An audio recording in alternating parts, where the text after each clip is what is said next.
ರಮ್ಯಾ ಮೇಲೆ ಒಂದು ರೀತಿ ಕೆಟ್ಟ ಶುರುವಾಗಿ ಮಾಡ್ತಾ ಇದ್ದಾರೆ. ಇದ್ರ ಬಗ್ಗೆ ನೀವೇನು ಕ್ರಮ ಮಾಡ್ತೀರಾ? ಸುಮೋಟೋ ಕೇಸ್ ದಾಖಲು ಮಾಡ್ಕೊಂಡಿದ್ದೀವಿ. ಮತ್ತು ಎರಡನೇದು, ಈ ಸೋಷಿಯಲ್ ಮೀಡಿಯಾದಲ್ಲಿ, ಸಾಮಾಜಿಕ ಜಾಲತಾಣಗಳಲ್ಲಿ ಈ ಥರ ಮಾನಹಾನಿಯಾಗುವಂಥ ಅಥವಾ ಒಂದು ಹೆಣ್ಣು ಮಗಳ ಅವ್ಯಾಚ್ಯ ಶಬ್ದಗಳನ್ನು ಉಪಯೋಗ ಮಾಡಿ ಹೇಗೆ ಬೇಕೋ ಹಾಗೆ ಕಮೆಂಟ್ ಮಾಡೋದನ್ನು ನೀವು ನಿಲ್ಲಿಸಬೇಕು.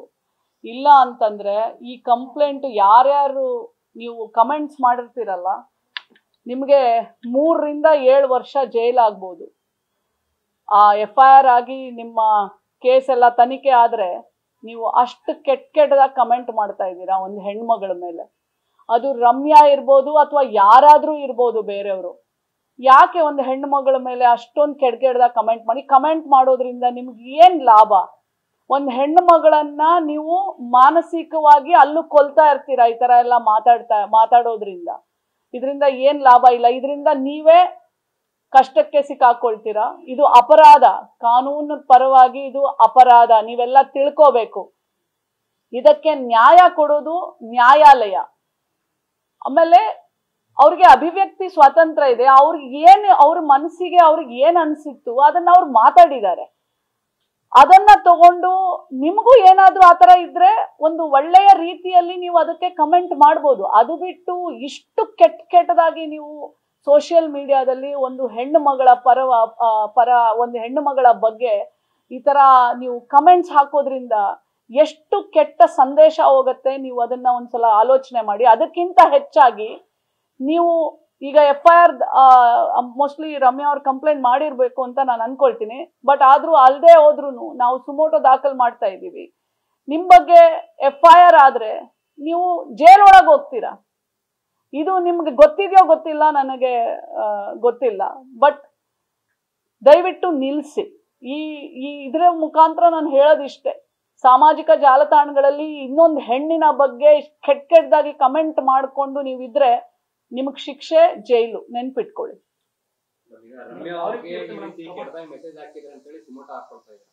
ಇದೇ ಮಾದರಿಯಲ್ಲಿ ಸಾಕಷ್ಟು ನಟಿಯರಿಗೆ, ಕಲಾವಿದರಿಗೆ ಕೆಟ್ಟದಾಗಿ ಮೆಸೇಜ್ ಹಾಕ್ತಾರೆ. ಎಷ್ಟು ಸುಮೋಟೋ ಕೇಸ್ ಇದುವರೆಗೂ ದಾಖಲು ಮಾಡಿದ್ದೀರಾ? ಅದು ನಿಮಗೆ ಅಲ್ಲಿ ಆಫೀಸಲ್ಲಿ ಸ್ಟ್ಯಾಟಿಸ್ಟಿಕ್ಸ್ ಇದೆ, ನಿಮಗೆ ಕೊಡ್ತೀನಿ. ಆಮೇಲೆ ಅಲ್ಲ ಇದ್ರೆ ನೀವು ತಗೋಬಹುದು, ನೀವು ಅಲ್ಲಿಂದ ತಗೊಳ್ಳಿ. ಇದಕ್ ಮುಂಚೆನೂ ಒಬ್ರು ಸೆಲೆಬ್ರಿಟಿ ಬಂದು ಇಲ್ಲಿ ಏನು ಕಂಪ್ಲೇಂಟ್ ಮಾಡಿದ್ರು. ಅವ್ರ ಬಗ್ಗೆನೂ ಅಷ್ಟೇ ಕೆಟ್ಟದಾಗಿ ಕಮೆಂಟ್ ಮಾಡಿದ್ರು. ನಾವು ಆಕ್ಷನ್ಗೆ ನಾವು ಪೊಲೀಸ್ಗೆ ಬರ್ದಿದ್ವಿ. ಆಮೇಲೆ ಇದು ಯಾಕೆ ನೋಡಿ, ಯಾರೇ ಕಂಪ್ಲೇಂಟ್ ಮಾಡಿದ್ರು ಅಥವಾ ಯಾರದೇ ನಮ್ಮ ಗಮನಕ್ಕೆ ಬಂದ್ರೆ ನಾವು ಖಂಡಿತವಾಗ್ಲೂ ಮಾಡ್ತೀವಿ. ಬಟ್ ಮತ್ತೆ ಅವರೇ ನೋಡಿ, ಈಗ ಯಾವುದೋ ಒಂದು ಆರ್ಗನೈಸೇಷನ್ ಒಂದು ಹುಡುಗ ಬಂದು ಕಂಪ್ಲೇಂಟ್ ಮಾಡಿದ್ದಾರೆ, ಈ ತರ ಎಲ್ಲ ಒಂದು ಹೆಣ್ಮಗಳ ಬಗ್ಗೆ ಕಮೆಂಟ್ ಮಾಡ್ತಾ ಇದ್ದಾಳೆ ಅಂತ. ಸೊ ಮಹಿಳಾ ಆಯೋಗಕ್ಕೆ ಅದು ರಮ್ಯಾ ಅಂತಲ್ಲ, ನಾನು ನಿಮಗೆ ಮೊದಲಿಗೆ ಹೇಳಿದ್ದೀನಿ, ಅವಳು ಒಬ್ಳು ಹೆಣ್ಣು ಮಗಳು. ಬಟ್ ಏನಂತಂದ್ರೆ ಅವರೊಂದು ಸೆಲೆಬ್ರಿಟಿ ಆಗಿರೋದ್ರಿಂದ ಲಕ್ಷಾಂತರ ಜನ ಅವರನ್ನ ಗುರುತಿಸ್ತಾರೆ. ಸೊ ಆ ವಿಷಯ ಬಂದಾಗ, ನಾವು ಕ್ರಮ ತಗೊಂಡಾಗ, ನಾವು ಆಯೋಗದಿಂದ ಬರೆದಾಗ ಬೇರೆಯವರೆಲ್ಲ ಎತ್ತೆಚ್ಕೊಳ್ತಾರೆ ಅನ್ನೋದು ಒಂದೇ ಕಾರಣ. ಅದು ಬಿಟ್ರೆ ಬೇರೆ ಏನಿಲ್ಲ. ನಮಗೆ ಆಯೋಗಕ್ಕೆ ಎಲ್ಲಾ ಹೆಣ್ಮಕ್ಳು ಒಂದೇ.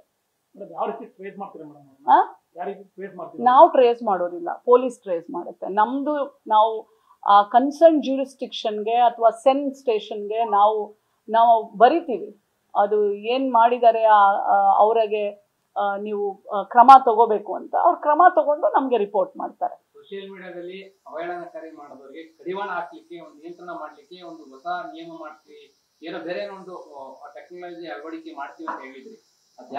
ನಾವು ಅಳವಡಿಕೆ ಮಾಡೋದಿಲ್ಲ, ಪೊಲೀಸ್ ಅವರು. ಅಂಡ್ ಹೌದು ಆಗಿದೆ, ಸೈಬರ್ ಕ್ರೈಮ್ ನಾವು ಬರ್ದಿದೀವಿ. ಬಟ್ ಶಿಫಾರಸ್ ಅಂತಂದ್ರೆ ಸೈಬರ್ ಕ್ರೈಮ್ ಅಲ್ಲಿ ಇನ್ನೂ ಹೆಚ್ಚಿಗೆ ಕಾನೂನುಗಳು ಅಳವಡಿಸ್ಬೇಕು. ಯಾಕಂದ್ರೆ ಆಮೇಲೆ ಅವೇರ್ನೆಸ್ ಇಲ್ಲ ಜನರಿಗೆ, ಅದ್ರ ಬಗ್ಗೆ ಅವೇರ್ನೆಸ್ಸೇ ಇಲ್ಲ. ಕ್ರೈಮ್ ಆದಾಗ ಎಷ್ಟೋ ಜನಕ್ಕೆ ಸೈಬರ್ ಕ್ರೈಮ್ ಒಂದು ಫೋನ್ ಮಾಡಬೇಕು ಅನ್ನೋದನ್ನು ಗೊತ್ತಿಲ್ಲ. ಹೆಲ್ಪ್ ಲೈನ್ ಬಂದು 1930. ಮತ್ತೆ ನೀವು ಎಷ್ಟೋ ಜನ ಹೆಣ್ಮಕ್ಳು ಸ್ಟೇಷನ್ಗೆ ಬರಕ್ ಭಯ ಬೀಳ್ತಾರೆ.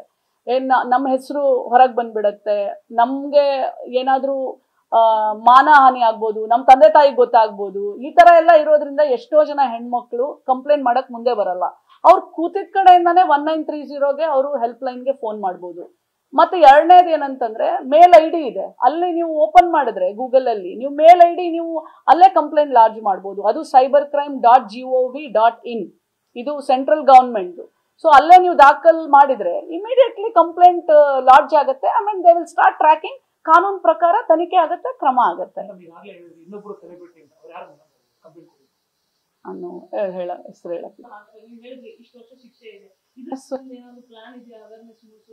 ನಾವು ಎಲ್ಲಾ ಕಡೆ ಅವೇರ್ನೆಸ್ ಪ್ರೋಗ್ರಾಮ್ಸ್, ಯಾವುದೇ ಜಿಲ್ಲೆಗೆ ಹೋದ್ರು ಅವೇರ್ನೆಸ್ ಪ್ರೋಗ್ರಾಮ್ಸ್ ಕಂಪಲ್ಸರಿ ಮಾಡ್ತೀವಿ.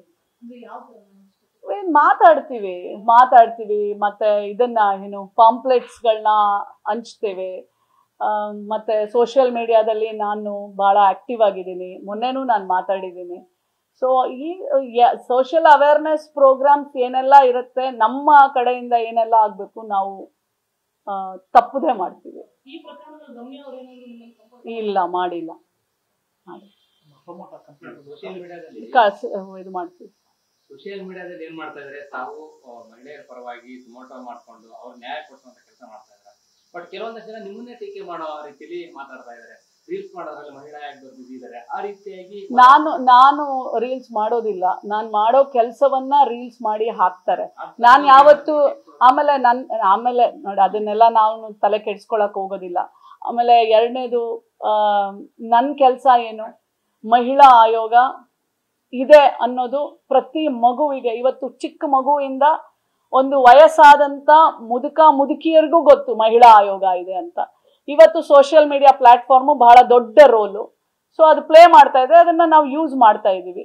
ಅದು ಆಮೇಲೆ ಮಹಿಳಾ ಆಯೋಗದ ಒಂದು ಮುಖ್ಯವಾದಂತ ಒಂದು ಕರ್ತವ್ಯನೇ ಅರಿವು. ಸೊ ಅರಿವನ್ನ ಮೂಡಿಸ್ಲಿಕ್ಕೆ ಸೋಷಿಯಲ್ ಮೀಡಿಯಾ ಪ್ಲಾಟ್ಫಾರ್ಮ್ನ ನಾವು ಆಯೋಗದವರು ಉಪಯೋಗ ಮಾಡಿದ್ದೀವಿ.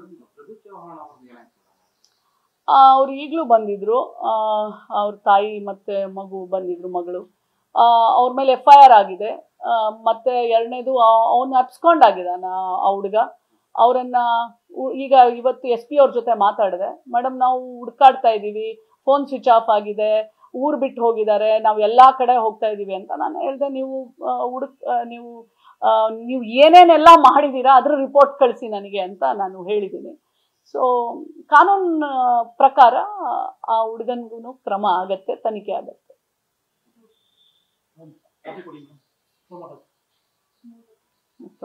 ಅದಾದ್ಮೇಲೆ ನಾನು ಶೇರ್ ಮಾಡ್ತೀನಿ. ನ್ಯೂಸ್ ಫಸ್ಟ್, ನಿರ್ಭೀತಿಯಿಂದ ನಿಮ್ಮ ಪರವಾಗಿ.